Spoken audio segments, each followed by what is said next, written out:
sterilization laws were aimed not just at so-called mentally deficient people, but against so-called morally unfit people, like unwed mothers, teenagers who got pregnant. Native people were considered morally unfit because they weren't Christian. All of these people were slated for sterilizations. And so, I mean, it's something that Hitler picked up on and took further, but it was definitely something that started over here. And the English, of course, really looked favorably on that as well. So, yeah, I think you're right. How about the idea of, the Bible is a very violent scripture in many regards. We can, I don't like to cherry pick, but if you do, you can find a whole lot about mention about genocide in the Bible and how different peoples are eradicated here, to the left and to the right, and that the Lord commands this and that. How can a moral institution like the church do something like this, you wonder? But then you think back, okay, is this actually something that on one level is encouraged in some way within the theology of Christianity? What do you think, Kevin? Well, having been in the church, I know that you're taught to see the church in a certain way, and you're deliberately not told about a lot of the actual history. I think Christianity is both. I mean, it has within it, sure, the teachings of Jesus, but in practice, it operates like an institution of empire. That's what Christendom is, really. The church today is not the descendant of Christ. It's really the descendant of the Roman Empire. And when the Christian church was formed, it was with the idea that, like when Constantine gave it legitimacy in the 4th century, he said basically that the church should take over the role of empire and operate the way an empire does, through violence and coercion. Now, none of that has anything to do with how I've always read, the teachings of Jesus.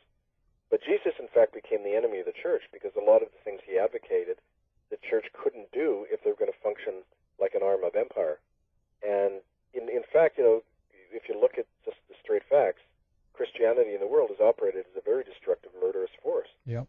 And that's why at the beginning of our film, we have that quote from Deuteronomy, where it says, "Go and destroy everybody who you meet, who you conquer, because this land has been given to you by God. You're His chosen people. So you have the right to wipe out these people. Don't sign treaties with them." That's not accidental that, people taking that Bible would do that when they come to the New World. They were given religious legitimacy and sanction to do that.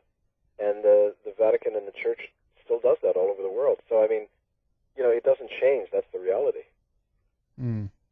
Very disturbing indeed. And, if we begin to talk a little bit about the, your story here, so to speak, you've been obviously, they've tried to discredit you. And when we say they, we're talking basically, and correct me if I'm wrong here, Kevin, but we're talking about the heads, from the head office within the United Church. They've been trying to discredit you. They have, delisted you, as they call it, as a kind of, I reckon that would be like the kind of excommunication, similar to that, yeah, like the Catholic Church. Yeah. Tell us about it. Well, it was on so many levels, and it still continues today. But and it happened in stages. Like at first, when I wouldn't play along with them, I was fired. I mean, when I was told just before I was fired that if I was to keep my job, I would have to close our food bank and stop preaching about these issues, like about social justice and about these land deals that I was discovering. Mm-hmm. And I couldn't really do that. I mean, for one thing, how could I close a food bank when it was the middle of winter and there were 300 Native families that depended on it? So I was kind of given the choice. I had to choose between myself and them, and I couldn't morally do that to people. So, in the short term, that's what caused my firing. But the more I continued to speak out about this, the greater the repression began. The church went, about a month after I was fired, church officials went to my wife and said, "Look, this man's never going to work again.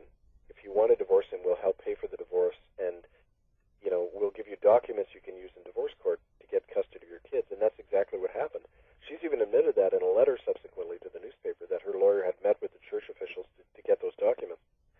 So, when I tell people that, they think, I mean, why would a church do that? Go to that extent, like helping a man's divorce, like help his ex-wife get his kids from him, unless they were really trying to destroy this man. And then why? Like, if he just offended his congregation, why would they go to that extent? And that's the first question that kind of got me realizing, well, there's something more here than what appears to be, right? Because you don't go to that extent if you're just upset about a minister for, upsetting his congregation. There's more hard work. Right. So the more I encountered that, it's kind of like it would either crush me or I could learn from it and grow from it, and that's what happened. I got stronger because of that. And a good thing that happened was the more that Native people witnessed that, the more they began to trust me because I wasn't part of the church anymore.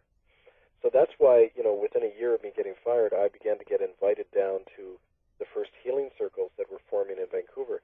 These are groups that the residential school survivors had formed to just, talk about their pain and try to deal with life. And it was funny how everything coincided because in that first year, that's when the first lawsuits began. I was part of the first group that sued the United Church. After I was fired, Native people came to me and asked for my help.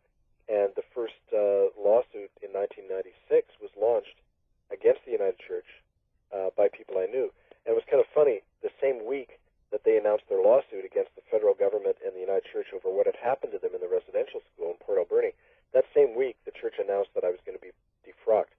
Mm-hmm. So it was kind of like their response to this was, okay, well, let's get rid of this guy. He's causing too much trouble for us. And I was the only minister ever in United Church history to be publicly defrocked. It wasn't a behind-the-doors thing. They opened it up to the public. It was like a public show trial to make me look really bad so I would lose credibility with people. Right? They wanted to make an example out of you, I guess. Exactly. And it didn't work. It backfired on them because they gave me even more exposure. But still to this day, the United Church claims, there's no proof of what he's saying, even though they've acknowledged the high death rate. I mean, on the one hand, they say these things happen, and if anything, it validates what I've been saying for 10 years, and yet they then turn around and make it look like I'm crazy or something. So they're increasingly looking absurd, the more they try to do that. And as you said, they've spent, was it $250,000 in order to, pay for this whole circus? That's what we found out, yeah, that the defrocking trial had lasted about 6 months, and it cost them over $250,000, probably closer to $300,000. And yet they had told me that when I was operating my food bank, it was too expensive. They couldn't afford $1,000 a month to feed hungry Native people in Port Alberni. So, yeah, right. It shows you where the priorities are. Yeah, absolutely. And, you mentioned also in the film there that United Church has been trying, consequence to all of this, that they've been trying to put a gag order on you that you couldn't talk about your delisting or the killings publicly. Has that gone through, or are you breaking that? What's going on there? Well, it's funny because they tried that several times. Right after I got delisted, they called it, I got a letter the next day from their lawyers saying if I talk about anything that went on there, I'll be sued. So I thought, well, in a lawsuit, the first thing you do is you sit down during what's called examination for discovery, and your lawyer can ask for any documents from the other side that we need. And I thought, well, that'd be a great opportunity. I could ask for letters out of their archives. So I almost said, go ahead and sue me. Let's get into this. Right. But they never did. They on a number of occasions, they even got a Supreme Court order against me because within a few years, I had started my own radio program. I still have a community radio program in Vancouver where we talk about a lot of these issues every week. Mm-hmm. And they got a Supreme Court order to silence me, saying if I talked about any of this over the air, I'd be in violation of an injunction and I could go to jail.